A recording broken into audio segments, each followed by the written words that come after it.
Primeiramente, a gente vai começar a entrar nas doenças causadas pelos protozoários, né? Primeira delas, a giardíase, certo? A giardíase é uma infecção do intestino delgado causada pela Giardia lamblia, um parasita unicelular. É mundial e frequente em crianças, devido muitas vezes à má nutrição e pode causar prejuízo ao desenvolvimento. E nos locais onde as condições sanitárias também são deficientes, tá? Então é transmitido de uma pessoa para outra através de cistos eliminados pelas fezes, né? Então transmissão principalmente via feco-oral, mas também pode ser transmitido diretamente entre pessoas ou parceiros sexuais e indiretamente através de alimentos ou água contaminados. Então, pelo sexo anal, ou mesmo a pessoa que não tem higiene vai lá e manipula alguma coisa para outra pessoa e acaba a contaminando, tá? Então, apresenta-se em duas formas: o trofozoito, que tem um formato de pera, ou o cisto ou quisto, que tem uma forma oval elipsoide. É um parasita monopseno, então ele não necessita de outros hospedeiros para completar o seu ciclo de vida, é só o homem, ou seja, ele não requer um hospedeiro intermediário. Então o ciclo vai envolver a ingestão do cisto ou quisto, tá? Ele vai desencistar no ácido do estômago, completando esse processo de desencistamento no duodeno, especificamente ali no jejum, ok? Então ele vai colonizar o intestino delgado pelos trofozoitos, que vão se proliferar através de fissão binária, ou seja, reprodução assexuada, certo? Depois disso, em determinado momento, quando ele já conseguiu se proliferar bastante, colonizar bastante o intestino delgado, ele vai sofrer o processo de encistamento, que é um processo favorecido pelo pH do intestino delgado, pela composição da bile que passa por esse intestino, e também ele vai secretar quitina por cima desse processo de encistamento.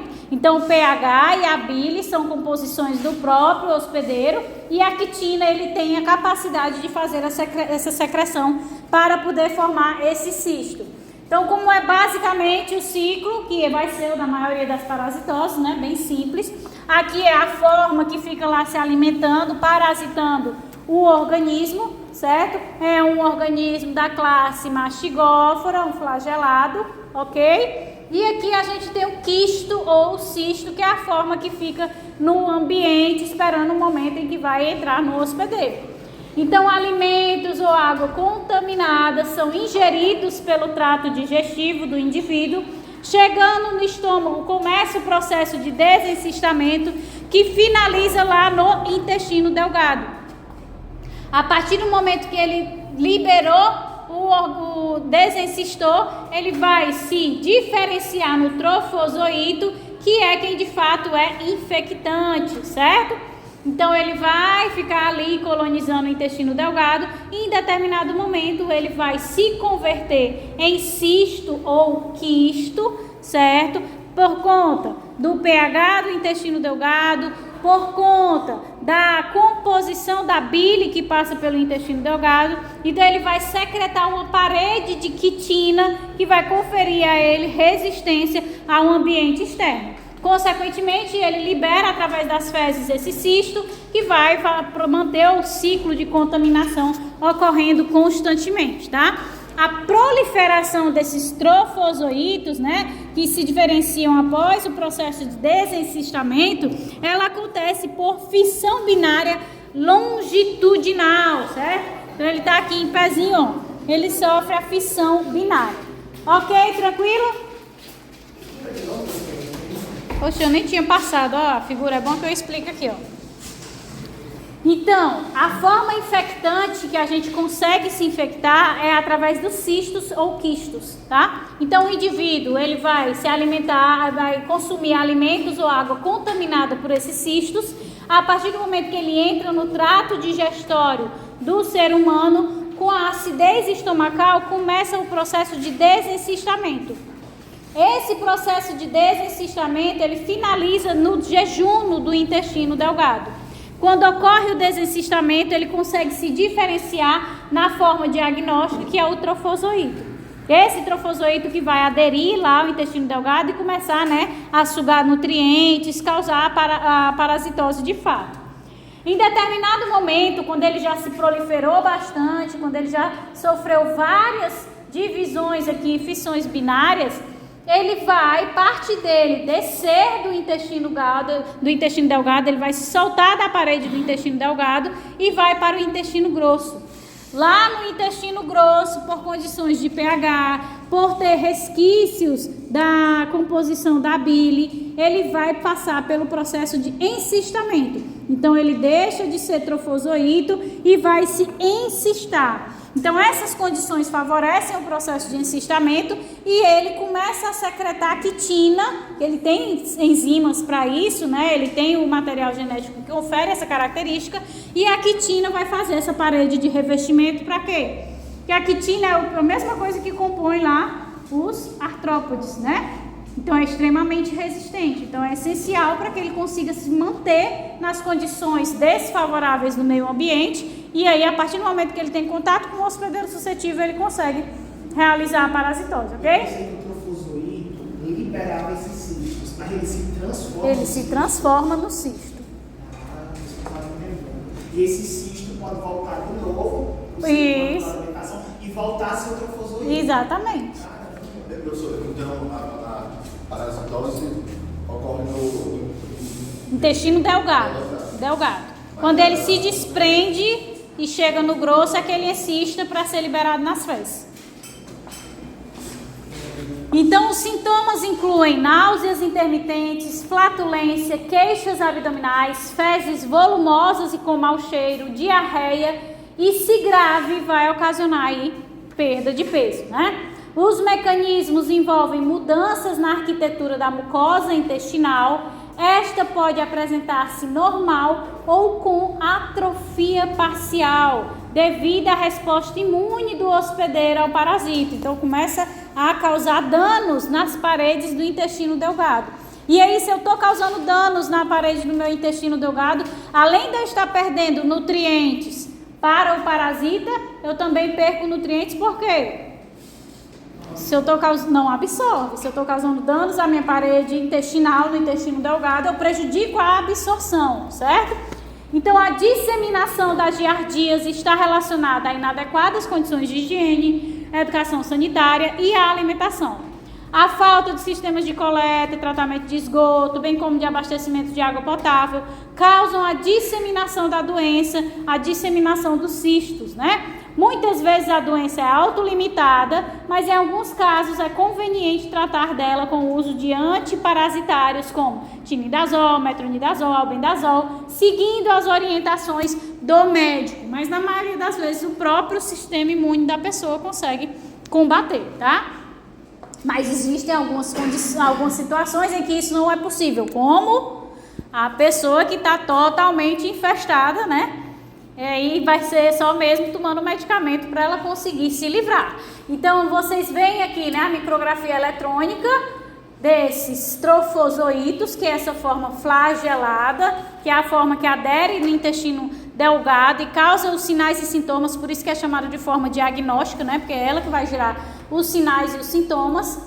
E aqui a gente tem esse cisto, que vai passar pelo processo de desencistamento. Você vê que ele tem 4 núcleos aí, e aí esses núcleos, eles podem dar origem cada um a um trofozoito, certo? E aí por fissão binária ir se proliferando aleatoriamente. E aqui é o corte eletrônico mostrando esse rompimento do cisto que vai liberar eles aqui no meio. Por quê? Porque cada um dos núcleos deu origem a um trofozoito, ele foi se dividindo por fissão binária e acabou aí colonizando o intestino delgado, certo? Estou esquecendo de passar de novo. Então, obviamente, né, se ele era flagelado, ele é da classe do mastigóforo, né? E a amebíase, né? A amebíase, ela pertence ao gênero, a doença é causada por um organismo que pertence ao gênero da entamoeba, e não é a meleca, viu? Então, ela tem várias espécies. No entanto, as mais importantes no contexto da saúde humana são a entamoeba histolítica, que causa mais de 100 mil mortes por ano, e a Entamoeba coli, que é menos grave, certo? Então, são organismos unicelulares que se deslocam por meio dos pseudópodes. Se desloca por meio de pseudópodes, essas entamoebas, elas são da superclasse Sarcodina, certo? Então, as espécies de ameba do gênero Entamoeba apresentam-se em duas formas: o trofozoito também e o cisto, tá? O cisto da Entamoeba histolítica, ele vai possuir aí 4 núcleos, enquanto da Entamoeba coli vai possuir 8 núcleos. Na forma trofozoítica, eles vão se alimentar por fagocitose, pinocitose ou transporte ativo através da membrana, certo?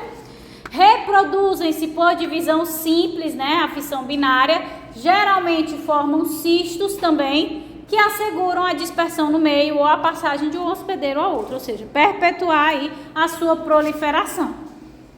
Então aqui é só para vocês verem, né, as características básicas. Aqui é o trofozoito, tem característica de sarcodina, então a gente tem essas proliferações aqui de ectoplasma e endoplasma, né, para formar os pseudópodes, tá? Aqui na Entamoeba coli, o cisto ele tem 8 núcleos, enquanto o cisto da histolítica ele tem 4 núcleos. Ali são só as imagens por micrografia. Quando ele começa o processo de desencistamento, cada um desses núcleos dá origem a um trofozoito, que dentro começa a se proliferar. Então a infecção inicia pela ingestão dos cistos maduros, que vão resistir à acidez do estômago, até chegar ao final do intestino delgado ou o início do intestino grosso. Lá é onde vão ter as condições favoráveis para o desencistamento, certo? Em seguida, o cisto sofre sucessivas divisões nucleares e citoplasmáticas, dando origem a 4 e depois 8 trofozoítos, chamados de trofozoítos metacísticos. Esses trofozoítos podem migrar para o intestino grosso, onde colonizam aderidos à mucosa, vivendo como comensal. Esse aqui foi o exemplo que eu falei anteriormente. Que ele, se ele ficar no cólon ascendente do intestino grosso, ele causa a doença. Se ele subir para o colo transversal, ele não causa mais a doença, ele vive como comensal. Vocês lembram dos conceitos de relações ecológicas do ensino médio, que é o comensalismo?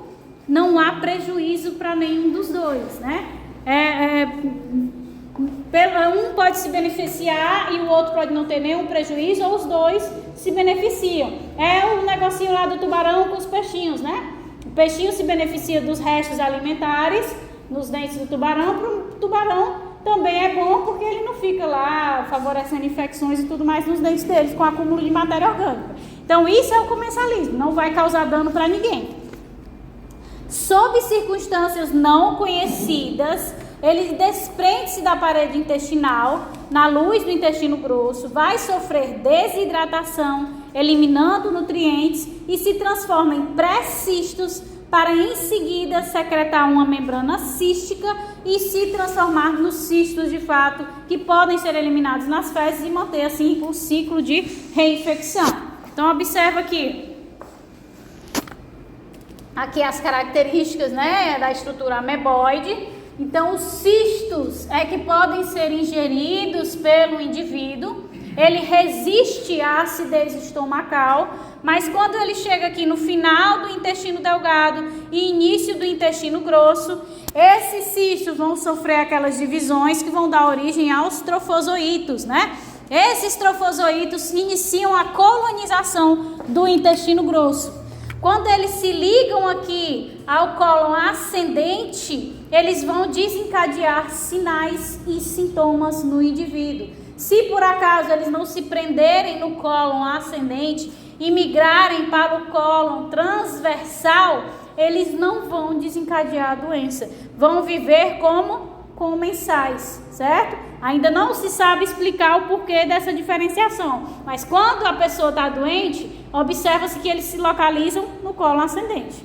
E já se foi notado, identificada a presença deles no cólon transverso e sem patologia efetuada, ok? Então aconteceu, os trofozoítos ficam aqui causando a doença, certo? Em determinado momento eles se desprendem e começam a passar por um processo de desidratação. Além disso, eles liberam os seus nutrientes internos para não o quê? Ocupar espaço dentro do cisto. E depois eles secretam uma membrana externa que vai protegê-los das condições desfavoráveis do meio ambiente. Ele pode assim ser eliminado com as fezes e aí contaminar outros hospedeiros. Ainda que nessa... Alguém? É porque no colo ascendente é que ele causa problemas. Isso. E no colo transverso de forma comensal. Exatamente. Aí quando ele vai sair do meio das fezes, não sei muito teoricamente, as amebas que estavam no colo transverso e desceram, essas aí... Mas tem que aderir. Não, e pode ser também as que estão aqui no colo transverso, elas também podem se desprender. Quando a gente tem os trofozoítos, para que eles obtenham matéria orgânica e tudo mais, eles precisam usar suas estruturas de fixação e penetração. Eles não estão só soltos na luz, né? A partir do momento que se soltou, é que inicia esse processo. E a notificação desses casos Assintomáticos? Notificação a gente vê amanhã, porque eu não me lembro não, que eu ainda nem vi a aula de epidemia. Mas amanhã tem a parte de notificação de cada um desses. Mas como não é uma doença grave, é raríssimo que tenha uma gravidade, não se faz nem notificação de amebíase. Não se faz notificação não. Tem quase 100% de certeza que não notifica. Oi? Então, esses cistos desidratados, eles ficam inativados, Não só a água, as condições ideais ali da região final do intestino delgado e o início do intestino grosso. Não é só água, não é só hidratar aqui pronto, porque senão, quando botasse ele num copo d'água contaminado, ele já estava ativo ali para infectar, né? Algumas vezes, né, essa amebíase, ela começa a perfurar a parede intestinal, do intestino grosso. E aí alcança o que? A corrente sanguínea. No momento em que esses trofozoítos alcançam a corrente sanguínea, eles podem ali se proliferar para as mais variadas regiões do organismo, né? E aí é que causa os casos, raríssimos casos graves que a gente vê associados à amebíase. A gente tem os trofozoítos migrando aqui para fígado, para o sistema respiratório, para o sistema nervoso e causando danos mais contingentes, né? Que causam danos maiores. Oi? Não? Então aqui, ó. Chegou, desidratou, liberou sua matéria orgânica, começou a secretar a membrana, uma membrana resistente, ele libera nas fezes e pode iniciar aqui, ó, o ciclo mais uma vez, que a pessoa pode adquirir o cisto, se infectar mais uma vez. Então, observem sempre quando vocês forem estudar as figurinhas, ó, como é que a pessoa se infecta? Ela vai adquirir os cistos, né? Se ela engolir o trofozoíto, ela vai se infectar? Não, porque na hora que chegou no ácido do estômago, o trofozoíto morreu, tá? A única forma resistente são os cistos. Então, por isso que a gente fala que isso aqui é a forma infectante, e aqui é a forma diagnóstica em B, e nas outras regiões de C aqui, que é quando está disseminada, que é quando a gente vai identificar esses trofozoítos, ok? Então, nesse caso, no caso do C, essa doença gastrointestinal é porque pode ter amebíase hepática, pulmonar e cerebral? Sim. Quando ele entra na corrente sanguínea, ele pode atingir qualquer ponto, né? Então, em situações que não são bem conhecidas, o equilíbrio parasita-hospedeiro pode ser rompido e os trofozoítos invadem a mucosa intestinal, formando úlceras mediante processos de multiplicação ativa. Nessa fase, o paciente vai apresentar inúmeras evacuações mucossanguinolentas, tá? Então, se a gente for te pedir uma característica dessas parasitoses na prova. Eu cheguei aqui e dei que o paciente está com fezes mucossanguinolentas. Até agora, qual foi a que vocês viram que dá fezes mucossanguinolentas? Só a amebíase, né?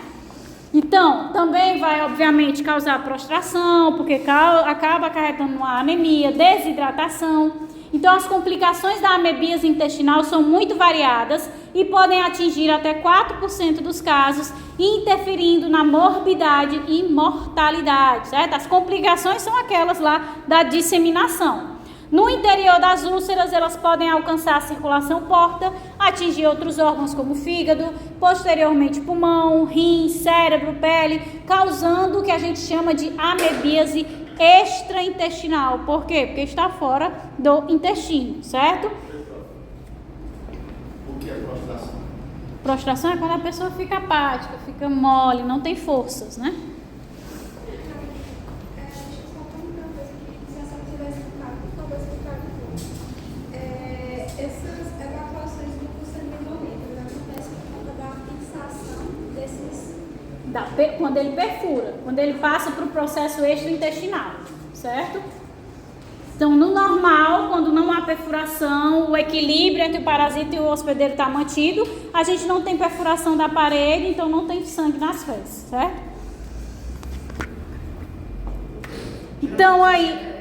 Geralmente essas fezes não são violentas. É mais escura, mais vermelha, como é a característica da amebíase? Em geral, pode ser das duas formas, né? Quando você tem fezes com sangue, ele vai ser escuro, quase preto, né? Se você, por exemplo, tiver prisão de ventre, passar muitos dias, que não é o caso da diarreia. Nessa situação, a gente já espera ver o quê? Fezes um pouquinho mais avermelhadas, né? Até mesmo com gotas de sangue no vaso e tudo mais. Por quê? Porque sai o sangue junto com a diarreia, com a água, tá líquido ali naquele momento, certo? Não tem outros parasitas que tem sangue indetectável, alguma coisa assim, que às vezes precisa fazer uma...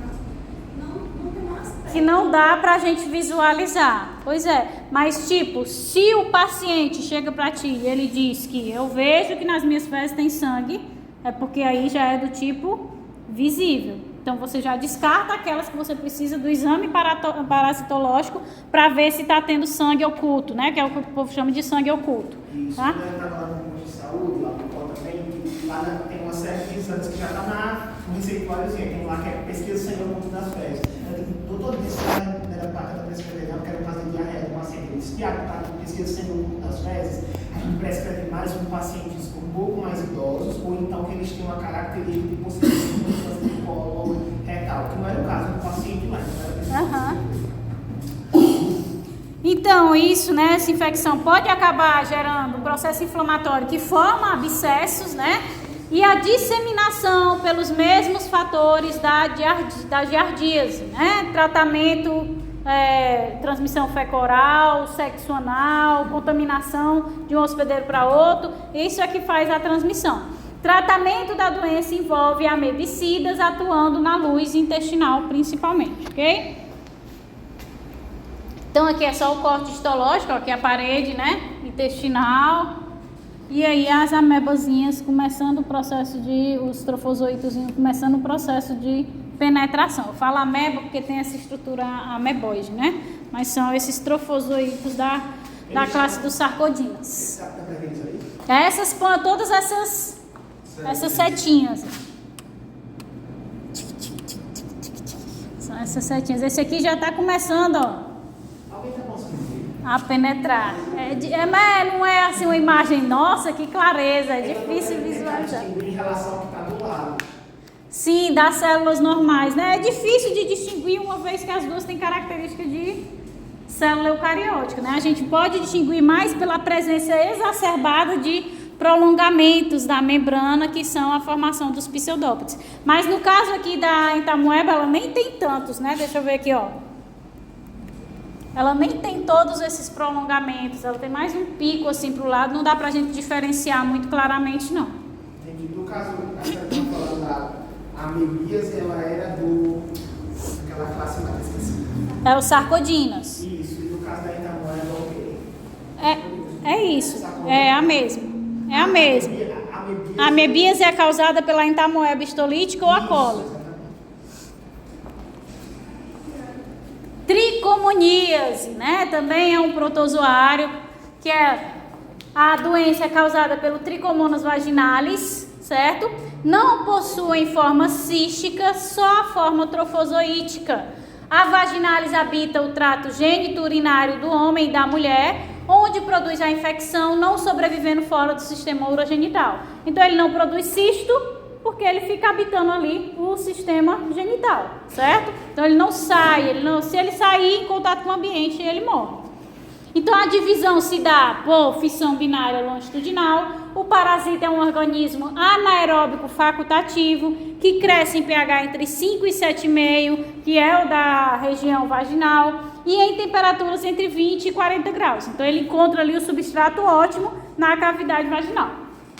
Então a tricomoníase é uma doença venérea, sendo transmitida através da relação sexual e pode sobreviver por mais de 1 semana no prepúcio do homem sadio. Então, o homem tem uma relação sexual com a mulher contaminada, ele serve como vetor, porque ele permanece com o agente etiológico ali no prepúcio por até 10 dias, né? Na mulher, você já vê logo os sinais, os sintomas da doença. No homem, não, ele é assintomático. Então, ele só carrega a doença. Então, após a relação sexual com a mulher, ele pode permanecer 10 dias com o agente etiológico, então ele vai ser o vetor da doença. Algumas vezes ele pode ter alguns sinais e sintomas, mas é só quando já está mesmo ele não pode, né? Porque, pelo amor de Deus, já está no nível assim, para ele ter o sinal e sintoma, é porque ele é imundo mesmo. Mas vamos aqui, ó. Então a gente tem a mulher infectada que tem relação sexual com o homem sadio, então ele vai adquirir esses trofozoítos, né, a partir do contato sexual, e aí esses trofozoítos ficam se proliferando no sistema genital do homem também, assim como no da mulher, e aí quando ele tem relação sexual com outra mulher sadia, ele vai transferir, obviamente sem a proteção, né, sem o uso do preservativo. Então, esse Trichomonas, ele também faz parte da classe Mastigófora, né? É um protozoário flagelado, que tem aqui a membrana ondulante ainda na contribuição dessa movimentação. Então, além do flagelo, para se locomover e chegar ao ápice lá do canal vaginal, ele também tem essa membrana ondulante, que nada mais é que um prolongamento da membrana plasmática, que forma essas ondas. Então, ele também vibra essa membrana ondulante para ajudar na sua locomoção, ok? Não, é uma estrutura específica dos protozoários chamada de membrana ondulante, não pode chamar de flagelo, tá? Aí você vê aqui que é mesmo como se fosse um ondinho, ó, é isso aqui, ó. Ele não tem característica de flagelo, que é esse fio, é essa partezinha aqui, ó. Como se fosse mesmo... Ah, mas tem o flagelo ali. Tem os flagelos. Tem os flagelos, aqui, ó, os fios são os flagelos, e essa parte, esse prolongamento aqui, que é a membrana ondulante, que também ajuda no processo de locomoção. Então, na mulher, vai de assintomática ao estado agudo. O período de incubação é de 3 a 20 dias. A tricomoníase provoca uma vaginite, que se caracteriza por um corrimento vaginal fluido, abundante, de cor amarela esverdeada, bolhoso, né? Então tem um aspecto de espuma, de odor fétido, e frequente no período pós-menstrual. Então a inflamação é acompanhada de prurido, irritação vulvovaginal de intensidade variável e dores no baixo ventre. Obviamente, se eu estou tendo um processo inflamatório no meu sistema genital, que vai inflamar o útero, então você vai sentir dor nessa região. Então a mulher apresenta dor nas relações sexuais, porque está tudo inflamado no canal vaginal, desconforto genital, dor ao urinar, porque não é só o canal vaginal que está passando pelo processo inflamatório, né? A uretra também está sendo afetada. Aumento na frequência miccional, porque como está tendo um edema ali, está tendo constantemente a sinalização para que a micção aconteça.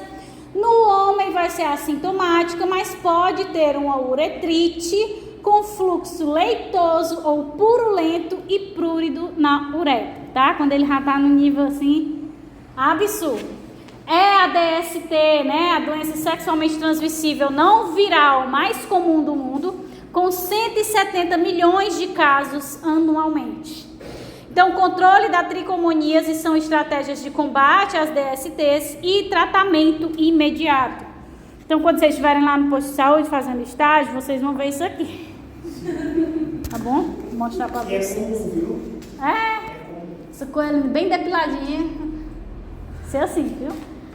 Vão logo se acostumando. Então, na mulher tem esse corrimento aquoso, amarelo esverdeado, bem líquido mesmo, abundante, espumoso. Ó, isso aqui já é a visão do colo do útero. Tem essa característica de espuma. o colo extremamente inflamado, que vai causar as dores na relação, as dores mesmo abdominais, certo? E aqui, quando o homem ele já está muito avançado também, ele também vai ter, né, essa secreção purulenta, vai ter prurido na uretra e fica com esse aspecto aqui, ó, esse corrimento leitoso. Essa segunda imagem aí, tipo, se não tivesse tão fino, eu pensava que era candidíase, que a candidíase ela é mais esbranquiçada. Agora por Mas a candidíase ela não é fluida, como se fosse quase uma água, ela é mais espessa. Exatamente, é mais espessa a secreção, não é como é água, aí escorre, é gotas, é nojento. Eu vi cada imagem aqui, pelo amor de Deus. O quê? Porque vai desequilibrar tudo, né? Quando ele chega ali no canal vaginal, ele é um parasita, começa a competir com a nossa microbiota, né? E desequilibra tudo. Aí começa a causar o processo inflamatório que gera essas secreções, a produção dessas secreções e tudo mais. Toxoplasmose, né? Eu quero ver se a gente... Isso se demorar, mas eu acho que vai. Então eu quero ver se a gente vai até leishmaniose. Que é amanhã a gente vê doença de Chagas e malária e qualquer besteirinha de epidemia, tá? Então, a toxoplasmose ela é causada pelo Toxoplasma gondii, que é um esporozoário que infecta grande número de vertebrados de sangue quente, inclusive o homem. Nos adultos, ele vai causar uma infecção crônica assintomática ou febre e linfadenopatia, né, que é o inchaço dos linfonodos, certo? Nas crianças, causa encefalopatia e coriorretinite, que nos casos congênitos é particularmente grave, né? A criança tem problemas neurológicos de desenvolvimento e também pode ter cegueira ao nascer. Então, parasita endosselular obrigatório invade as células do sistema fagocítico mononuclear. O que é o sistema fagocítico mononuclear? Macrófagos, né? Fagocítico. Fagocítico é o macrófago, né? Então, vai invadir as células dos macrófagos e também as células parenquimatosas. Assim, permanece numa estrutura chamada de vacúolo parasitóforo, sem ser digerido, e aí se multiplica por um processo de brotamento interno, que é o que a gente chama de endogenia. Então, lembrem lá, né, das características iniciais. Esporozoário é aquele que não tem nenhuma estrutura locomotora, que ele tem várias proteínazinhas tubulinas dentro que vão como se fossem vibrando para permitir que ele se mova, certo? Ele não tem aqui, ele faz a reprodução assexuada de brotamento interno, que é a célula mãe, ela brota internamente, depois sai as filhinhas, mas ela não morre, ela permanece lá, certo? O ciclo vai ter uma fase sexuada, em que vai ter a formação de oocistos, que acontece no seu hospedeiro definitivo, que são os gatos, tá? Esses cistos, esses oocistos, podem ser liberados nas fezes desses gatos, que é o que a gente conhece pela contaminação da areia, né? Então, na mucosa intestinal dos hospedeiros definitivos é que vai acontecer esse processo de reprodução sexuada, ou seja, no intestino dos gatos. E outra fase de reprodução assexuada vai acontecer nos hospedeiros intermediários, que pode ser os homens, os roedores, o gado, né? Que vai contaminar a carne em si, ok? Então é muito importante quando a gente vê da gravidade da doença, que a maioria dos casos graves envolvem as crianças.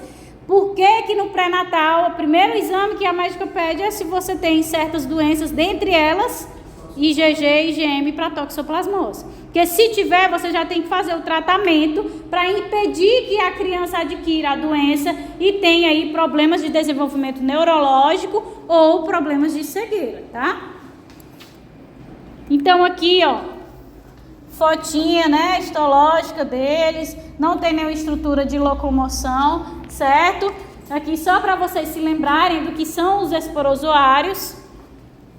Então, o que acontece? O gato, ele consome carnes que possuem os cistos teciduais do Toxoplasma gondii. Um passarinho, né, um rato, que ele tem costume de fazer esse consumo desses animais, que já esteja contaminado com o Toxoplasma gondii, certo? Quando o gatinho ele faz o consumo desses cistos teciduais, quando chega lá no intestino dele, vai passar por inúmeros processos da reprodução sexuada, né? Que tem os gametas, que vão se fundir para formar uma estrutura chamada de agora oocisto. Então, o que eu quero que vocês percebam no ciclo da toxoplasmose é que o que é liberado nas fezes do gato é o oocisto, e o que é liberado por outras pessoas, né, associado ao tecido, a gente chama de cisto tecidual. Ambas as formas são infectantes, tá? Então, o ser humano ele pode se contaminar pelos oocistos das fezes dos gatos, ou ele pode se contaminar pelos cistos teciduais, consumindo uma carne mal cozida de animais que estejam contaminados. Que esse passarinho aqui, sei lá que tipo de ave, não sei quais são as aves que o povo come. Pronto, aí vai, a codorna está contaminada, o povo consome e ele vai adquirir o cisto tecidual, certo? No caso do Beleza. que é oocisto, é zoocisto. Oocisto. Então, beleza. O gato liberou o oocisto e aí pode vir, né, o porquinho, né, a ovelha, consumir esse oocisto. Quando ele chega no intestino desses animais, ele desenvolve o processo de reprodução assexuada, que vai desencadear a formação de cistos teciduais, certo? E aí o que pode acontecer? Uma carne mal cozida pode contaminar o indivíduo humano com os cistos teciduais. Mas esse oocisto, ele pode ir diretamente aqui, né, na areia contaminada, que é normal, essa água, essas frutas contaminadas, e o homem ingerir diretamente. O que acontece? Nos homens, né, que é um hospedeiro intermediário, definitivo, é o gato, também pode vir a formar os cistos teciduais, certo? E no caso da mulher que esteja gestante, pode infectar o feto.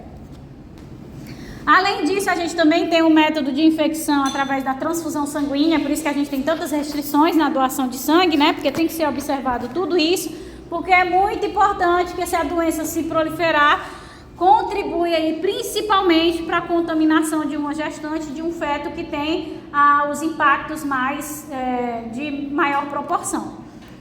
E no caso, é que a gestante, ela acaba literalmente no bebê dela. Ela tem que fazer a ingestão do oocisto ou pode também ser do cisto tecidual? Também pode ser cisto tecidual, qualquer um dos dois, tá? Os dois são formas infectantes. Então aqui é justamente para mostrar para vocês essas duas formas, ó. Aqui em A, vocês veem o cisto tecidual. Qual é a característica do cisto tecidual? Dentro dele nós temos vários bradizoítos, que são uma das formas já que começam a se proliferar dentro do organismo, certo? Então dentro dele nós temos vários. E aqui do lado, o que é que vocês veem? Aqui vocês já veem os oocistos. Qual é a diferença? Em vez dele ter um monte já de organismozinho de Toxoplasma gondii pronto para infectar o organismo, ele tem só esporos, tá?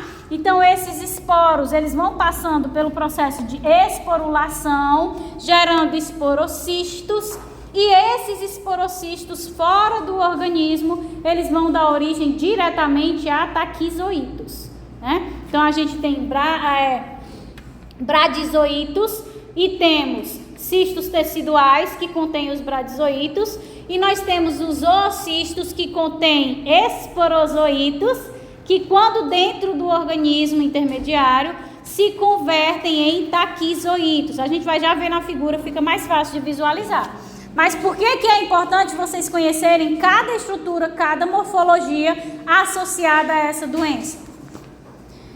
Esses cistos teciduais, eles têm por característica ter uma proliferação mais lenta, tá? Eles não precisam passar por um processo intenso de fissão binária, de mitoses, para dar origem a mais estruturas, porque dentro dele já tem várias cópias, então ele se prolifera mais lentamente. Ao contrário, né, das formas taquizoíta, que é proveniente dos esporozoítos dos oocistos. Esses taquizoítos têm uma proliferação rápida, que eles conseguem invadir mais rapidamente os tecidos do organismo. Então a gente tem que ter em mente o que é um bradizoíto, ele é proveniente do cisto tecidual. Então, tem que ter consciência do que é um cisto tecidual, tenho que ter consciência do que é um esporozoito. O esporozoito é o que está dentro do oocisto. Quarta coisa que a gente tem que conhecer, e será esse esporozoito que vai dar origem ao taquizoito, que tem uma proliferação mais rápida dentro do organismo, certo? O que? Os bradizoítos são mais lentos, né? Deixa eu ver se eu notei certo. Os cistos teciduais são liberados pelos gatos. Não. Não, os cistos teciduais são pelos animais que não são gatos. Isso. Que no caso, dentro deles vão ter vários bradizoítos. Isso. E esses bradizoítos têm uma proliferação mais lenta. Isso. Os zoocistos são liberados pelas fezes dos gatos. Isso. Que tem esporozoítos. Isso. E esses esporozoítos, dentro de organismos intermediários, se convertem em taquizoítos e têm proliferação rápida. Eu nem tinha passado, ó. Então, esse aqui tem muitos detalhes no processo de ciclo de vida, né? Do Toxoplasma gondii. Então, após o contato, né, do homem, por exemplo, após o homem ter contato com os oocistos, ou seja, ele consumiu fezes de gato indiretamente, né, um alimento, água contaminada, ou mesmo com os traquizoítos que vai ter, porque os oocistos eles vão dar origem a quê? Traquizoítos, né, esporozoítos, depois traquizoítos, traqui, certo? Desculpa. Não, eu falei taquizoítos. Então, aí de oocistos, ele pode ter o contato com os oocistos, que vão dar origem aos traquizoítos diretamente, ou o homem pode ter contato com os cistos teciduais, e os cistos teciduais contêm o quê? Bradizoítos, né? Beleza, ele teve contato com um ou com outro, que são as formas infectantes. Estes vão sair dos seus cistos e vão perfurar a célula do hospedeiro através de proteínas chamadas de micronemas. Essas proteínas micronemas, elas conseguem perfurar a membrana da célula do hospedeiro. Caso vai ser em qual local do TGI? Em qual local o quê? TGI, essa fixação para... Sim, no intestino. Então, eles saem dos cistos, sejam os bradizoítos ou sejam os traquizoítos, né, com a anterior diferenciação dos esporozoítos, eles saem dos cistos e vão perfurar a célula do hospedeiro através dessas proteínas chamadas micronemas. Então, abriu-se um buraco pela ação das proteínas que eles conseguem secretar. Então, depois disso, eles se fundem à membrana da célula hospedeira através de estruturas chamadas de róptrias, formando o que a gente chama de vacúolo parasitóforo. Então, o micronema, ele perfura a célula, permitindo que ele venha e interaja diretamente com a membrana da célula. Só assim ele consegue fundir a membrana dele com a membrana da célula. E aí, na hora que ele fundiu a membrana com a membrana da célula, forma uma vesícula especificamente chamado de vacúolo parasitóforo, certo? Obviamente, se ele fundiu a membrana dele com a membrana da célula, esse vacúolo parasitóforo vai ter uma membrana com composição do parasita e com composição da própria célula, né? Então, beleza. Saíram dos cistos, perfuraram a célula do hospedeiro, permitindo que ele interagisse e se fundisse a essa célula, formando o vacúolo parasitóforo. E depois que se forma esse parasitóforo, o que foi que aconteceu? O parasito penetrou totalmente na célula hospedeira, né, dentro desse vacúolo parasitóforo, que vai se fechar lá no citoplasma da célula. Então fica lá uma vesícula com o parasita dentro da célula. Então, no interior da célula, o vacúolo parasitório se modifica para iniciar a sua proliferação. Como a membrana externa do vacúolo ela é híbrida, ela tem composição tanto do parasita como da própria célula, não vai ter fusão com lisossomo. Então, a célula, seja uma célula fagocitária, seja outro tipo de célula, poderia, né, realizar a fusão com o lisossomo para o lisossomo degradar aquele organismo, mas não vai acontecer porque ela não vai caracterizar aquela vesícula com um endossomo que ele tem que se fundir para formar o fagolisossomo. Ela não vai identificar isso porque a composição da membrana exatamente tem composição tanto do parasita como dela. Então, beleza, o lisossomo não se funde. Além disso, ele tem moléculas que atraem mitocôndrias para a produção de energia. Então o vacúolo parasitóforo, ele consegue, né, ele tem ligantes na membrana dele que atraem as mitocôndrias para perto dele. Então à medida que ela vai liberando ali ATP no citoplasma, quem é que pega a maior parte da energia? O vacúolo parasitóforo. Então ele volta tudo para a sua proliferação, para a sua divisão celular. Ele não vai ser degradado, ele consegue se dividir e também ele se funde muitas vezes com o retículo endoplasmático, mais um mecanismo para se evadir do lisossomo, né? Então ele não vai ser degradado, ele vai ficar ali dentro daquela célula, se proliferando, se perpetuando. Professor, Oi. Dificuldade intelectual para identificar os micronemas. Vamos ver aqui, ó. Deixa eu mostrar para vocês, tá? Então, o que é que acontece? O gato liberou o oocisto, né? O que é que tem dentro dos oocistos? Esporozoítos, né? Os esporozoítos, beleza. Tá aqui o oocisto com os esporozoítos. Vai vir, eu vou colocar logo direto aqui, ó, o consumo pelo ser humano, certo? Então vamos para essa setinha aqui, ó, que tá pela areia de gato, né? Frutas, água contaminada. Então eu consumi diretamente os oocistos que contêm os esporozoítos. Quando ele chegou lá no meu intestino, esses esporozoítos se converteram, se diferenciaram em traquizoítos, certo? Esses traquizoítos, eles rompem esses cistos e vão infectar todas as células, né? Vão ultrapassar ali a barreira intestinal, vão para a corrente sanguínea, eles querem atacar todo tipo de célula, tá? Quando eles chegam em uma célula específica, pode ser uma célula intestinal, pode ser uma célula sanguínea, se ele já tiver atingido a corrente sanguínea, pode ser a célula de qualquer outro sistema, certo? Quando ele chegou nessa célula, ele vai interagir com essa célula através de ligante receptor, né? E o que é que ele vai fazer? Ele vai secretar as proteínas micronemas. O que é que essa proteína faz? Ela faz um buraco na célula do hospedeiro, né? Então tá aqui, né? Ele começa a secretar aqui os micronemas. O micronema vai fazer com que abra um buraquinho aqui nessa célula hospedeira. Graças à abertura desse buraco, é que essa estrutura aqui é porque eu não consegui desenhar o voltado para baixo, mas ele tem como tipo uma boca, certo? O esporozoário. Então ele tem essa boca aqui que vai interagir, que era para eu ter desenhado para baixo, vai interagir com esse buraco, a partir da perfuração que aconteceu. Quando isso acontece, o que é que vai acontecer? O esporozoário, segundo passo, ele vai se fundir com a membrana da célula hospedeira. E é a partir do momento que houve essa fusão, graças a quê? As estruturas que ele possui chamadas de róptrias, certo? Essas estruturas róptrias é que permitem a interação dele com a membrana da célula hospedeira. Elas favorecem que ele consiga entrar dentro da célula. Esse pincel está ótimo aqui. Então ele entrou dentro da célula aqui ligado, né? A vesícula, e como ele está afundando dentro da célula, ele vai gerar uma membrana em volta, composta tanto pela própria membrana dele, como pela membrana celular. Como esse vacúolo parasitóforo, como é assim que a gente chama, está dentro da célula, contendo características membranares do parasita como da célula, o lisossomo que está bem aqui, doido para interagir com alguma coisa e degradar, não consegue reconhecer ele, não consegue se fundir com ele.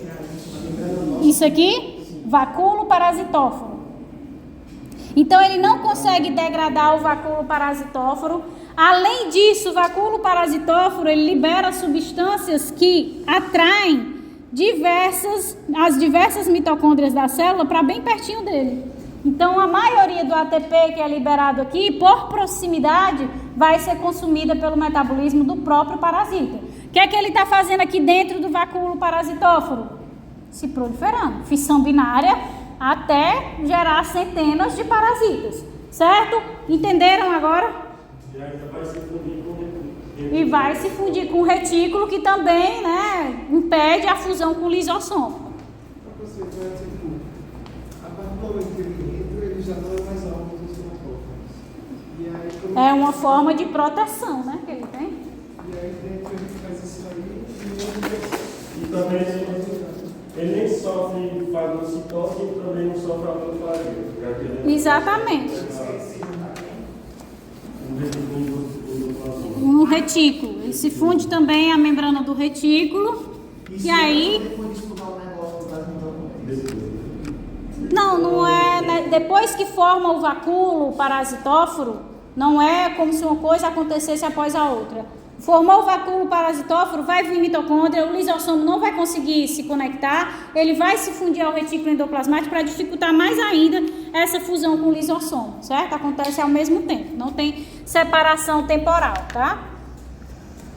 Então vamos lá. Mas ele se funde ou ele degrada o retículo endoplasmático? Ele se funde, a membrana dele se funde à membrana do retículo. Aí tipo assim, uma criatura para fazer isso, para obter as proteínas, o vírus. Exatamente.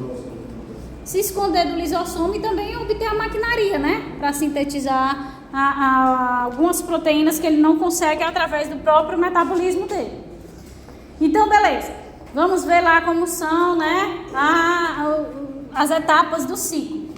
Então, o homem ele pode absorver diretamente os oocistos que contêm esporozoítos. Lá no intestino do homem, esses esporozoítos são convertidos a traquizoítos, que são liberados e podem aí perfurar as mais variadas células, né? Eles começam a interagir com várias células. Entrando nessas células, eles vão formar o vacúolo parasitóforo, né? Esses traquizoítos, e podem, na maioria das vezes, causar leves sintomas, mas o sistema imune normalmente combate de forma muito eficaz. E outras, na maioria das vezes, ele vai formar só o cisto tecidual. Então, o que é que vai acontecer? Na hora que ele atinge uma célula tecidual, em vez dele querer, eu vou proliferar em mais traquizoítos, não vou, porque o sistema imune está muito eficaz, eu estou vendo se eu sair daqui dessa célula, eu vou morrer. Então, o que é que eu vou fazer? Eu vou me diferenciar em bradizoítos, para dar origem a um cisto tecidual. E aí permanece latente no ser humano por anos, décadas, muitas vezes nem se manifesta. Eu estava lendo ontem que a toxoplasmose, cerca de 80% da população mundial tem. Então, o traquizoído pode se converter em bradizoído? Pode se converter em bradizoído. Como é que isso acontece? É processo de diferenciação mesmo, não tenho todas as etapas não. Então aqui, vou já mostrar nessa figura aqui que tem cada um deles, tá? Isso se ele ingerir diretamente os oocistos, mas ele também pode ingerir o quê? Os cistos teciduais que vêm dos animais contaminados, né? Então ele ingere os cistos teciduais, esses cistos teciduais liberam os bradizoítos e agora são os bradizoítos que vão penetrar aí as células, certo? Esses bradizoítos, depois que penetram as células, se diferenciam nos traquizoítos, que são as formas mais infectantes. Por quê? Porque ele tem a proliferação mais rápida, os bradizoítos têm proliferação muito lenta. Então, ele prefere se diferenciar nos traquizoítos, que se proliferam mais rapidamente, para tentar aí causar patologia. Esses o quê? Os esporozoítos, eles são meio que um intermediário entre o bradizoíto e o traquizoíto? Não. Não, porque os esporozoítos eles só dão origem a traquizoítos. Eles não dão origem a bradizoítos, certo? Então, os esporozoítos, por que o cisto, né, o oocisto, ele tem que ter esses esporozoítos? Porque são as formas que são resistentes às condições ambientais desfavoráveis, tá? Deu para entender? Então, aqui, na figura, se tivesse maior, dava para ver melhor. Mas vamos supor aqui... Oi. No caso, no ser humano, né, os traquizoítos, eles podem se diferenciar em bradizoítos para formar os cistos teciduais. Então, mas a junção é feita pelos bradizoítos e a membrana? O quê? A junção entre as... Quando ele forma o vacúolo parasitóforo, pode ser bradizoíto ou pode ser o traquizoíto, que eu vou mostrar aqui agora. Ambos têm a capacidade de perfuração, né? Os micronemas, as róptrias, que favorecem a formação do vacúolo parasitóforo. Então percebam aqui, tem o gato está gerando o oocisto que contém aí 4 esporozoários, certo? Esse oocisto, quando ele é ingerido, né, pelo indivíduo, pelo homem, que não está aqui representado o homem, por isso que vocês têm que prestar mais atenção, tá? Então esse oocisto, ele vai liberar os esporozoítos no intestino, e os esporozoítos se convertem em quê? Nos traquizoítos, porque é taquizoítos em inglês, mas no português é os traquizoítos. Então ele se converte em traquizoítos, né? E esses traquizoítos conseguem o quê? Entrar nas células. Como é que eles fazem essa entrada? Pela formação do vacúolo parasitófago, certo? Beleza. Entrou nas células, vai passar por diversos ciclos de proliferação, tá certo? O que é que muda nessa setinha laranja aqui? O que o indivíduo está ingerindo não é mais um oocisto, ele está ingerindo diretamente o cisto tecidual. O que é que contém o cisto tecidual? Bradizoítos, certo? Esse cisto libera lá no intestino os bradizoítos, certo? E os bradizoítos, assim como os traquizoítos, também penetram nessas células do intestino para alcançar as suas células-alvo, ok? Então, beleza. Depois de muitos ciclos de proliferação dentro do organismo, o que é que vai acontecer, né? Esses traquizoítos, eles vão acabar gerando o que a gente chama de gametócitos, né? O gametócito feminino e o gametócito masculino. Tá? Os traquizoítos, né? Eles vão gerar os gametócitos, né? É isso mesmo. E esses traquizoítos vão gerar os gametócitos por replicação assexual, ou seja, a gente ainda não tem fusão deles, não tem a variação genética. E esses gametócitos aí, eles vão formar um cisto que pode ser ingerido pelos gatos. O que é que acontece lá nos gatos? Vai acontecer a forma sexuada, em que esses gametócitos se convertem em gamontes, esses gamontes se fundem para dar origem ao oocisto, tá? Por isso que é o ciclo aqui. Isso só vai acontecer a produção desses gametócitos após muitos e muitos e muitos ciclos de proliferação desses traquizoítos. Esses gametócitos, quando entram no gato, viram gamontes, se convertem em gamontes. E aí esses gamontes podem se fundir para dar origem ao oocisto, certo? Eu acho que tem ainda mais uma explicando, né? Mais um slide da toxoplasmose explicando. Então, dentro... Oi? Falou assim, mais de 80% da população feminina. E isso aí dá para ver no sangue, eu acho, né? Depende. Tem uns que ficam latentes só como cistos teciduais. Aí não dá pra gente detectar, porque se ele tá cisto tecidual, ele tá protegido dentro da célula. Dentro da célula eu tenho o cisto tecidual que contém os bradizoítos. Então não tem como a gente detectar. Como é que a gente sabe se a pessoa está doente ou se ela já teve a doença, né? Quando ela se expôs a primeira vez. IgM ou IgG. Se tiver com IgM, significa que ela está infectada. Se tiver só o IgG, significa que ela já foi infectada. Então, a grávida tem só o IgG. Precisa fazer o tratamento mesmo assim, porque eu não sei se ela tem cistos teciduais, entendeu? Que pode acabar, em determinado momento, pela baixa imunidade da gestação, liberando os bradizoítos e infectando o feto, certo? No caso da grávida que tiver o IgG positivo, ainda precisa tratar? Eu, graças a não sei como, eu não tenho nenhum dos dois. Eu não tenho nenhum dos dois, né? Quando eu fiz das 2 vezes, eu não tinha nenhum. E quando eu vi lá, dizia que 80% da população mundial tem. Aí eu, como é que eu nunca fui exposta a isso aí, pelo amor de Deus? Deve ser porque eu não sou muito de gata. Eu já presenciei uma vez, né? Tipo assim, eu via que deu um IgG positivo, só que o IgM não. Aí eu me preocupei nessa hora, eu falei com a profissional e que ela disse, não, como é IgG positivo, ela já teve, então vai ficar tranquila. Né? Pois o que está lá no bogliolo, viu, é que se tiver positivo, tem que passar por um tratamento com antibiótico. Eu não entendi por que antibiótico, mas dizia que era antibiótico.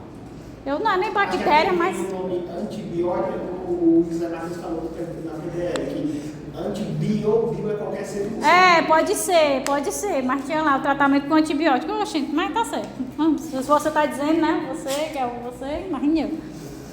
Então, o que é que acontece, né? Esses bradizoítos entram, infectam as células. Em determinado momento, eles se diferenciam em traquizoítos, certo? Esses traquizoítos, eles vão invadir vários tipos de células, seja o fígado, seja a musculatura esquelética, que é o mais comum, seja o cérebro, para formar o quê? Quando eles entram nessas células, eles já vão aí se diferenciar de traquizoítos em bradizoítos, ou seja, eles ficam trocando o tempo todo, né?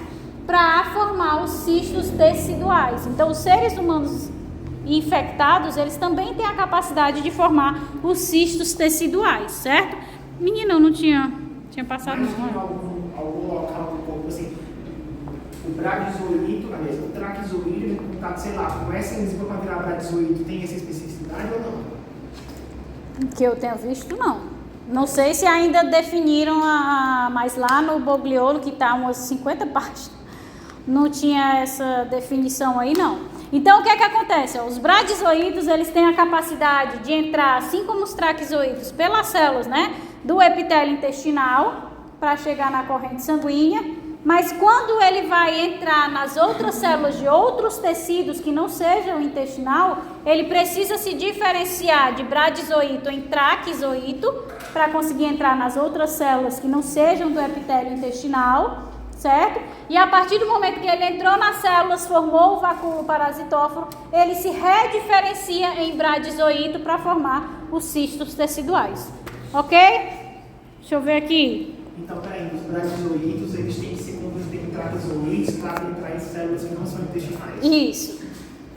E para que ele vira traquizoíto depois? Os bradizoítos se convertem em traquizoítos para entrar em células não intestinais. Depois que entrou na célula, os traquizoítos se convertem em bradizoítos quando querem formar o cisto tecidual, que é a forma latente. Tá? Então, se a gente for avaliar a resposta imune à toxoplasmose, a resposta é principalmente celular, certo? Ou seja, a gente vai ter ativação de células T, mas principal mesmo que a gente tem é o humoral. Então, por isso que nas formas de detecção a gente utiliza detectar o IgG e o IgM. Porque como eles penetram as células, eles impedem o contato com a imunidade inata. Então, a gente não tem uma resposta inflamatória exacerbada. Por quê? Porque os traquizoítos, os bradizoítos estão entrando nas células, formando os vacúolos parasitóforos. Então, não tem como vir o receptor da célula fagocitária interagir com o parasita para desencadear a fagocitose ou uma resposta inflamatória, porque ele está dentro da célula protegida. Então, não desencadeia a resposta imune inata. A resposta dos linfócitos T também pode acontecer, mas ela é muito rara, porque para que eu tenha a resposta do linfócito T, eu preciso ter uma apresentação de antígenos, né? Quem é que faz a apresentação de antígenos? Principalmente a célula dendrítica ou outras células fagocitárias. As células fagocitárias estão conseguindo interagir com o parasita para fazer a apresentação de antígenos? Não. Então, não tem como apresentar a vários linfócitos T e aumentar essa resposta imune. Então, a principal resposta que a gente tem é a humoral. O linfócito B vai lá e reconhece alguns sinais das células infectadas e começa a secretar anticorpos específicos para o Toxoplasma gondii. Então, essa resposta imune mais específica induz os parasitas a não romperem as células hospedeiras e a formarem os cistos teciduais. Foi o que eu falei lá no início. Por que vai formar o cisto tecidual? Porque ele está se ligando que a resposta imune está sendo muito eficaz, muito rápida. É uma resposta da imunidade adquirida, ela é muito específica. Então, ela vai ser eficiente. Então, não, se eu quiser perpetuar a minha espécie, sobreviver, eu preciso ficar aqui dentro quietinho, formando meu cisto, e não vou mais sair daqui para infectar outras células. Então, eles vão formar os cistos teciduais. O período de incubação vai variar de 1 semana a até mesmo meses, certo? A maioria dos casos de infecção adquiridos na infância e idade adulta vai ser assintomática, tá? Por isso que a gente viu lá que está associada à latência, né? Porque ele fica ali latente. A grande maioria dos casos de toxoplasmose, ela é assintomática. Alguns casos podem apresentar formas subclínicas, como adenopatias e quadros febris, tá? Principalmente em pessoas que estejam com o sistema imune deficiente. Isso, né, essa sintomatologia pode durar semanas até vários meses, de forma irregular, com mal-estar, dor de cabeça, dor no corpo, anorexia. E a pior forma que a gente tem é a toxoplasmose congênita e de reativação, que acontece nos imunossuprimidos, né, uma pessoa que realiza um transplante ou que está em tratamento de câncer, ou a aguda, que é quando a gente tem o indivíduo imunodeprimido, que ele não tem uma resposta imune eficaz. Então, essas três são as piores formas da toxoplasmose. Então, são as formas mais graves. Então, a gente vai ter lesões no sistema nervoso, lesões na retina, porque são locais, o habitat, que eles gostam de se instalar para formar esses cistos e se proliferarem. E no caso congênito, se for no primeiro semestre que acontecer essa infecção, vai causar lesões disseminadas também nos pulmões e no coração, além do sistema nervoso e da retina. Então, quando o bebê ele é infectado, né, durante a gestação, a probabilidade, né, dele já nascer cego e de ter problemas neurológicos, ela é muito grande. Por isso que a gente tem que fazer esse acompanhamento de perto da toxoplasmose nas gestantes.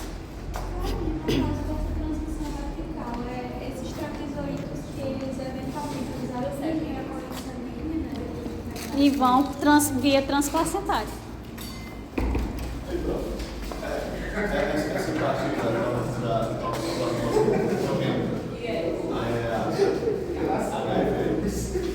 Não, é porque a gente tem, na maioria das vezes, ela é assintomática e se ela tiver sintomas, são esses sintomas bobinhos, febril e tudo mais. As formas graves, que a maioria das pessoas associa apenas com a congênita, não são três. É a congênita, certo? A de reativação, que é quando o indivíduo está em tratamento com um transplante ou de câncer e ele já teve a doença, e se ele já teve a doença, a probabilidade dele ter cistos teciduais é muito grande. Quando ele está em imunossupressão, esse cisto, o sistema imune ele já não está tão bom, então eu vou me reativar, por isso é que é chamado de toxoplasmose de reativação. Aí tem forma grave também. E naqueles que são contaminados com o HIV, também vai ter essa fase mais grave, esse caso mais grave. Então vamos entrar agora, né, na leishmaniose. Será que dá, hein? Leishmaniose foi o que eu passei mais tempo. Mas o toxoplasmose ela não se resolve o organismo, não resolve ela. Tipo, se você pegar essa bactéria, você não toma remédio, tá? Não, você... Ele consegue combater. Lembra dos mecanismos de adaptação, né? De combate. Um desses mecanismos é o encistamento, né? Pois é, mas isso é porque o sistema imune, ele estando ok, ele consegue combater. O próprio processo de encistamento é um processo de limitar ali a proliferação daquele organismo. Se em determinado momento ele resolve sair do cisto tecidual e reinfectar o organismo com os traquizoídes, bradizoídes de novo, curar total, pelo que eu li, não. Sempre vai ter um cisto, a formação de um cisto tecidual, alguma coisa que está ali escondida. Carlinhos, só mais uma dúvida assim. Os oocistos, assim, é os traquizoides formando os esporozinhos. Isso. No caso, os traquizoides, vai ser essa estrutura? Não, aí ainda é esporos. Ainda é esporos? Ah, esporos. Ah, então realmente, e os bradizoides? É porque aqui ele está iniciando o processo de divisão. Aqui ele é uma bola toda, aqui ele começou a formar os esporozoides, aqui ele consolidou. Ele está com os 4 esporozoides. Os Certo? bradizoides, é porque assim, cada uma dessas células que vai infectar assim. É um bradizoide. É. Ah, sim. Então, pessoal, minha gente, a gente segue ou não, hein? Eu tô achando que não vai, porque eu acho que não vai terminar. Leishmania. Porque só tem 40 minutos. Acho que não termina, não. Eu estou só o pós. São o quê? São 10 slides de Leishmania. Eu já estou sem entender nada. Terminando a leishmaniose. Quando chegar em Chagas, a gente vai estar assim, É, a maior é a leishmaniose. Adiantar, né? Pode ser. Deixa eu passar aqui.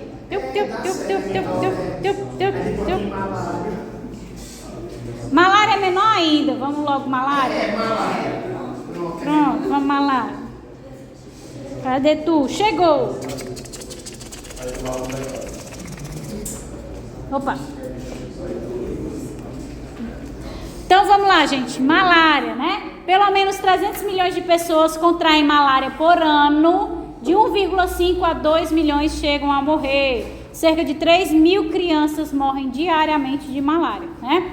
Está presente em mais de 90 países, mas é tipicamente uma doença do mundo subdesenvolvido, né? Manifesta-se por episódios de calafrios, seguidos de febre alta, que duram 3 a 4 horas. Esses episódios são, em geral, acompanhados de profundo mal-estar, náuseas, cefaleias e dores articulares. Passada a crise, depois de 1 ou 2 dias, o quadro volta e se repete por semanas, né? Ou ele vai terminar com a cura, ou vai terminar com a morte do indivíduo infectado, que, como diz aqui, ocorre muito raramente, certo? Então, a característica básica da malária é essa intermitência. Cada 2, 3 dias a gente tem esses episódios, certo? O intervalo entre os episódios, ele acontece por quê? Porque o ciclo de proliferação, quando a gente tem a liberação de uma carga muito grande do protozoário, acontece justamente nesse intervalo de dias, certo? Aí por isso que a gente tem o ciclo finaliza, libera uma carga alta de protozoários e o indivíduo tem a crise de novo. Depois o sistema imune, que é um sistema imune que está capacitado, combate tudo aquilo ali, resolve, mas aí ele vai se proliferar, o ciclo se completa em 2 a 3 dias e aí vem de novo a outra crise, certo? Então, a gravidade da doença e o seu grau de mortalidade dependem principalmente da espécie de parasita que se multiplica nos eritrócitos, né? Então, a gente tem várias espécies, certo? Mas as principais, principalmente no contexto do Brasil, é o Plasmodium vivax, que dá uma malária mais branda, e o Plasmodium falciparum, que dá uma malária mais grave, que pode culminar na morte. Então, essa doença, ela afeta principalmente as células sanguíneas e as células hepáticas, tá? Que a gente vai ver no ciclo. E pode causar gravidade em poucos casos não tratados. Então, vamos ver aqui, ó. Então, a característica mais importante dessa espécie é o sequestro de hemácias parasitadas na microcirculação, com a aderência dos eritrócitos infectados a outros eritrócitos, sendo sistêmico. Então, a gente vai já ver que o ciclo ele envolve primeiro a infecção do fígado, né, dos hepatócitos, e dos hepatócitos é que vai para o sangue. Quando ele chega lá no sangue, além dele infectar os eritrócitos, ele ainda consegue desencadear uma adesão entre esses eritrócitos, e aí eles vão se empacotando, se unindo, certo? Então, ele vai ter um efeito sistêmico dentro do organismo. O Plasmodium falciparum é capaz de causar morte por edema pulmonar, por insuficiência renal aguda, por acidose metabólica, por insuficiência circulatória, por afetar o sistema nervoso desencadeando coma, certo? Também vai se observar hipertrofia e hiperplasia das células de Kupfer, certo? Quem são as células de Kupfer? No fígado, exatamente. Que vai retardar a circulação local. Como eles se edemaciam, eles acabam comprimindo vasos e aí retarda a circulação na região. Se eu não tenho sangue chegando, eu vou ter ocorrência de hipóxia, né? Se eu tenho hipóxia, eu vou causar degeneração. Com degeneração que não se adapta, que não se resolve, eu vou ter a necrose. Se eu tenho necrose, eu começo a ter aqui processos inflamatórios que culminam na hepatomegalia, né? O inchaço ali do fígado. Oi?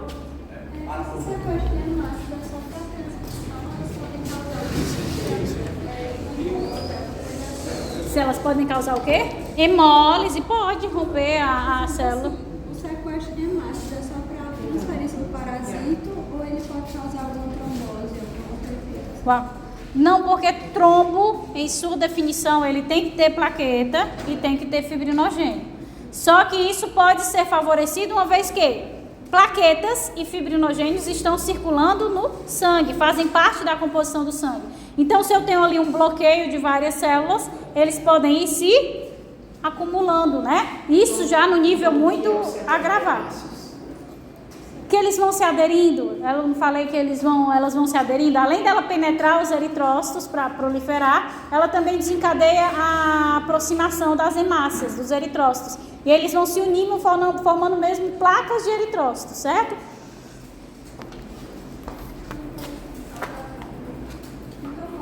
Pode causar trombos, né? Favorece mais. Mas isso são níveis em que a doença já está, não teve tratamento nenhum, já está há muito tempo, né?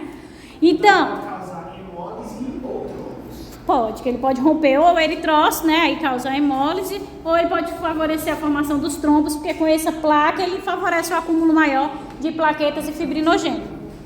Além disso, a gente pode ter também a esplenomegalia, né? Que é o inchaço do baço. Porque o baço ele não vai filtrar o sangue, né? Ele não vai ver ali quais são os eritrócitos que estão com algum problema, com algum defeito. Então acaba indo todinho para ele aqueles eritrócitos contaminados. E isso vai acarretar em dano, processo inflamatório, o edema, ele fica inchado, esplenomegalia. Então é possível desenvolver imunidade às formas graves da doença após algumas reinfecções. Nas regiões endêmicas de malária, as crianças aí em torno dos seus 5 anos de idade já estão imunes às formas graves. Então não vai evoluir para a morte, nem as partes que têm agravos. Mas, infelizmente, a forma branda, ela é recorrente. Então, quem mora nessas regiões endêmicas constantemente tem esses quadros febris, né, intermitentes, porque não tem como se livrar dessa forma branda, porque são causadas pelos plasmódios que possuem uma alta variabilidade genética, ou seja, eles sofrem muitas mutações, têm muitos polimorfismos, ok? A defesa, no caso da malária, vai envolver principalmente aí anticorpos. Os anticorpos, eles têm qual papel? De opsonizar, né? Marcar aquele parasita para ser fagocitado, para ser destruído. Além disso, a gente também vai ter resposta de neutrófilo, de basófilo, de eosinófilo, de outras células fagocitárias, dos linfócitos T. Então, de forma principal, a ação é via anticorpos e as células fagocitárias. Mas toda a imunidade inata e toda a imunidade adquirida é ativada. Sistema do complemento está tudo trabalhando ali para atuar em cima daquele parasita. Por isso que dificilmente a gente evolui para as formas graves, a não ser que seja um falcíparo e aí a pessoa tem os sintomas e não procure os sintomas mais graves e não procure a unidade, né, de saúde para fazer um tratamento. Então vai ter náusea, né, na forma mais simples, febre alta, intermitente, dor de cabeça, anorexia por conta da não vontade de se alimentar, dor no corpo. Esses são os sintomas básicos, né, da malária branda, da mais comum. Quando a gente tem a forma grave, aí a gente começa a ter aqueles problemas no coração, problema no fígado, hepatomegalia, esplenomegalia, certo? Problema no sistema nervoso que pode levar ao coma, quando evolui para as formas graves. Então, como é que é o ciclo da malária, certo? Lembrando que a malária é causada pelo plasmódio, né? O plasmódio vivax ou falcíparo na maioria das vezes. Plasmódio é um tipo de protista da superclasse dos cilióforos, né? Que ele é recoberto por cílios, tá? Então o ciclo da malária é homem, anofelino, homem, ou seja, o homem, o mosquito e o homem. Obviamente, nós também podemos ter a transmissão via transfusão sanguínea e também a via congênita transplacentária, certo? Então, basicamente, a fêmea do anófeles pica um indivíduo infectado, o parasita vai desenvolver o seu ciclo sexuado, que é o que a gente chama de esporogônico, porque ele vai gerar esporos, tá? No intestino do mosquito, e quando alcança as glândulas salivares, está pronto para ser transmitido a outra pessoa. Portanto, a gente já pode deduzir que esse parasita, ele é heteroxeno. Tirar 10, vai tirar 10. vai ser transmitida a outra pessoa. Após 30 minutos no sangue do homem, ele vai alcançar o fígado e vai se proliferando nos hepatócitos, até que ele se prolifera tanto que rompe esses hepatócitos, certo? Então, eles espalham-se no sangue e invadem os eritrócitos, onde se proliferam também. Essa proliferação que acontece nos hepatócitos e nos eritrócitos, a gente já chama de esquizogônico. Por quê? Porque é assexuado, certo? Enquanto que acontece lá no mosquito é um ciclo sexuado, certo? Também vão se proliferar até romper essas células. Daqui a pouco a gente vai ver qual é a diferenciação em cada ponto, ok? Então, nesse momento se desenvolvem os sintomas mais comuns e o tratamento ele é rápido e eficaz, né, com esses remédios. Os indivíduos que são nativos, eles normalmente ficam imunes, são assintomáticos. Se eles não forem tratados, né, e tem esse grande problema, já que o indivíduo é assintomático, está ali na região endêmica, ele não vai atrás de fazer um exame para detectar, e aí quem vai de fora e tem um indivíduo infectado não tratado, ele é fonte de infecção, ou seja, por que a gente tem reincidência dos casos constantemente? Porque nós temos vários reservatórios, certo? Então, indivíduos não imunes têm alto risco de contrair a malária na Amazônia, que foi os surtos, né, que a gente teve na época lá da borracha, né, Madeira, Mamoré, que as pessoas se dirigiam lá para conquistar as coisas e acabou muita gente morrendo porque eram de fora, não tinham a imunidade desenvolvida para essa doença e foi uma alta mortalidade de malária. Não passei de novo. Mas vamos lá. Então aqui, ó, vocês veem esse ciclo de proliferação dentro do organismo, como é que acontece. Então eu tenho um mosquito aqui, dentro do mosquito eu vou ter a formação de esporozoítos. Esses esporozoítos, quando maduros, migram para as glândulas salivares do mosquito. Quando ele pica o indivíduo, né, para sugar o sangue, ele introduz esses esporozoítos na corrente sanguínea do indivíduo. Esses esporozoítos inicialmente precisam se dirigir ao fígado. Por quê? Porque eles precisam encontrar um hepatócito, porque somente no hepatócito o esporozoíto se diferencia em trofozoíto. Ele pode pegar uma célula do intestino, pode pegar a célula sanguínea, o eritrócito, inicialmente para se diferenciar de esporozoíto em trofozoíto, não, somente nos hepatócitos, certo? Por que que isso acontece?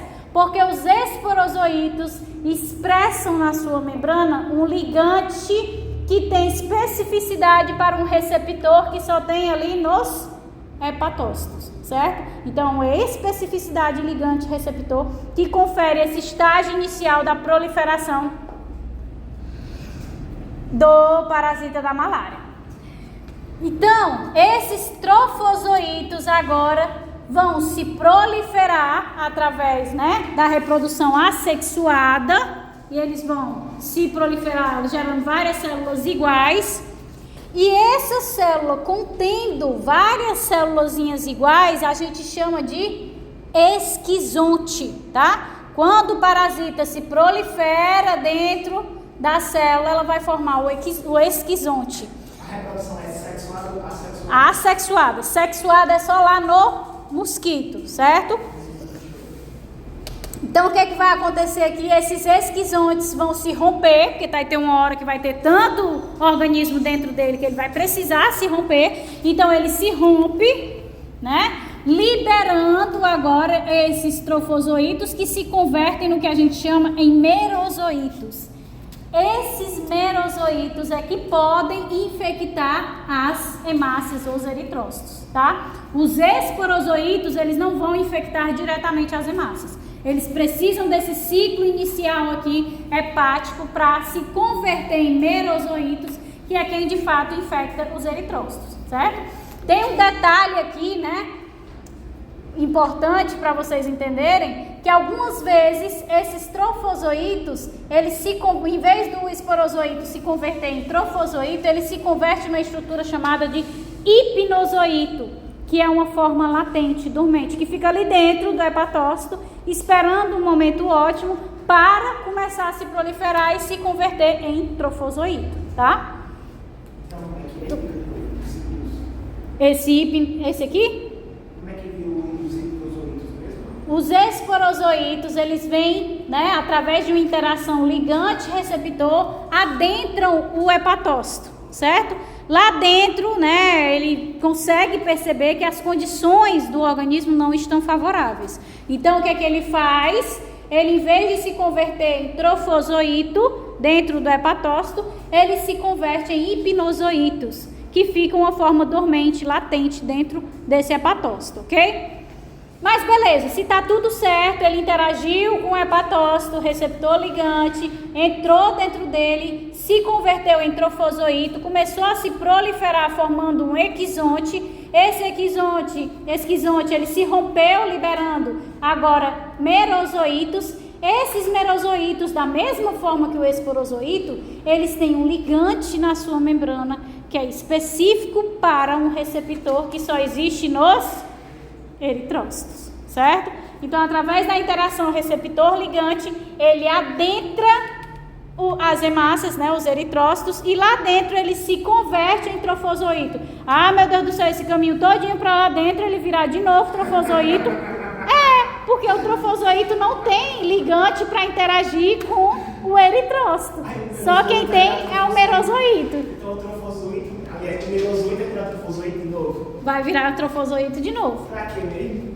Porque a forma trofozoítica é que é a forma infectante que consegue se proliferar, entendeu? Não, mas assim, pode ser concomitante, né? Enquanto está infectando o fígado, está infectando as hemácias, aí são ciclos. Isso. diferentes. Só. Mas os trofozoitos, eles vão infectar quem? Hepatócito. Os hepatócitos. É. Ah, tá. Infectar já induz aí que ele tem que adentrar, né, nessa célula. Ele não consegue adentrar o eritrócito diretamente. Ele precisa dessa forma intermediária, que é o merozoito, para entrar lá dentro e lá dentro ele se converter em trofozoito. Ele vai se proliferar através da reprodução assexuada, formando os esquizontes. Quando esse esquizonte ele se rompe, porque já proliferou demais, esse trofozoito ele se converte em merozoitos, que vão o quê? Infectar novos eritrócitos. Ao mesmo tempo que isso está acontecendo, está havendo também o quê? Rompimento de vários eritrócitos, né? Para a liberação da maior carga do patógeno. Da mesma forma que a gente viu lá na toxoplasmose, depois de vários ciclos de proliferação acontecerem, vai ter uma hora que esses merozoitos aqui, em vez de dar origem a um merozoito comum infectante, ele vai dar origem a gametócitos, certo? Esses gametócitos ficam ali, né, na corrente sanguínea do indivíduo, e quando o mosquito vem e suga o sangue da pessoa, ele vai absorver esses gametócitos dentro do mosquito. Esses gametócitos se convertem em gamontes, os gamontes se fundem, formando aí o esporozoito, certo? Por isso que dentro do mosquito é que acontece a reprodução sexuada, tá? O metócito entra no mosquito, e como é que ele vai virar outro? Lá no intestino dele, ele se converte em gamonte, né? E aí os gamontes, eles se fundem, gamonte feminino, masculino, formando um ovo, né? Um zigoto. Esse zigoto aqui vai se diferenciar no esporozoito, certo? Os merozoítos, eles podem se diferenciar em gametócitos. Aí esses gametócitos, eles entram no mosquito, né, pela picada, e a reprodução sexual. Isso. E todos vão ver esses gametos por reprodução sexuada. Reprodução sexuada é o que acontece dentro do mosquito. A assexuada é o que acontece aqui fora. E os gametos é que liberam esporozoitos? O quê? Os gametos é que vão liberar esporozoitos? Não, os gamotes se fundem para formar um zigoto. O zigoto é chamado de esporozoito. Né? Então chama. Então aqui, ó, quando a gente tem esse ciclo completo, né, da liberação através dos eritrócitos de merozoitos, a gente tem o ciclo completo. Quando a gente tem isso é que a gente começa a ter os sinais e sintomas. Enquanto tá lá no fígado, né, se proliferando para gerar os merozoitos iniciais, a gente ainda não tem nenhum sinal, nenhum sintoma, certo? É a partir daqui que a gente começa a ter. Então, após alguns ciclos, geram os gametócitos, né, que no mosquito viram gametas e ocorre a reprodução sexuada para formar os esporozoítos. Isso leva em torno de 10 a 14 dias, tá? Cada ciclo desse para a gente ter a conclusão da formação desses merozoítos. Então, a capacidade de multiplicação do plasmódio explica as alterações patológicas da doença, né? Um único esporozoíto que sai do mosquito é capaz de gerar 40 mil merozoítos hepáticos. Desses 40 mil merozoítos hepáticos, eles são capazes de gerar cerca de 2 bilhões de merozoítos dentro dos eritrócitos. Um único esporozoíto. E ele injeta aí muito mais do que um, né? Quando ele dá a picada. Então, tem essa expansão da doença.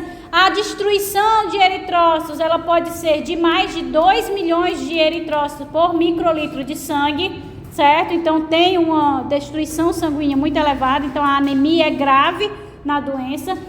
Além disso, esses protozoários, eles também vão secretar proteases, certo? Que vão, essas proteases, elas degradam as células sanguíneas, também vão captar ferro através de uma proteína que eles produzem, que é a transferrina. Então, quando eles tiram o ferro do eritrócito, o ferro perde a sua função. Quando ele passar lá no baço e o baço vê que ele não tem ferro na hemoglobina, não está servindo para carregar gás. Então, destrói. Então, vai diminuindo mais ainda a concentração dos eritrócitos e aí isso vai cair a quase metade do organismo quando a gente vai tendo um agravamento da doença.